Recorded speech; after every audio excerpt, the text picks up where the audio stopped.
আল্লাহকে ভয় করো। ইত্তাকুল্লাহ, ইত্তাকুল্লাহ, ইত্তাকুল্লাহ। ওহে মুসলিম, তোমাকে আল্লাহর সামনে দাঁড়াতে হবে।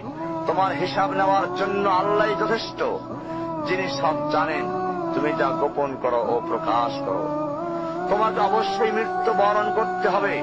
যখন তুমি দুনিয়ার সব কিছু ছেড়ে চলে যাবে, শুধু তুমি আখিরাতের জন্য যা সঞ্চয় করেছ তা নিয়ে সাবধান হও তোমার শেষ আমলের ব্যাপারে। তুমি জানো না কখন তোমার শেষ মুহূর্ত। তুমি কি প্রস্তুত মৃত্যুর জন্য?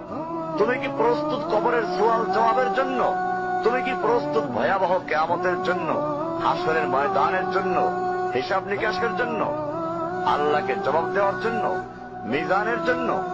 তুমি কি প্রস্তুত চুলের চাইতে সূক্ষ্ম, তরবারির চাইতে ধারালো পুলসিরাতকে পাড়ি দেওয়ার জন্য? ভয়ঙ্কর তুমি জাহান্নামের ভয়ঙ্কর আযাব থেকে আত্মরক্ষার জন্য কাজ করছো তো?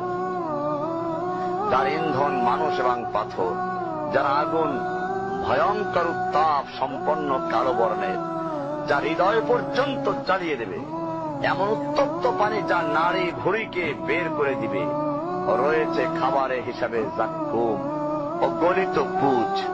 জাহান্নাম অসম্ভব গভীর, ভয়াল জায়গা, কঠোর হৃদয় ফেরেশতারা নিযুক্ত, যেখানে শাস্তির মাত্রা বৃদ্ধির জন্য শরীরকে অনেক বড় করে দেওয়া হবে।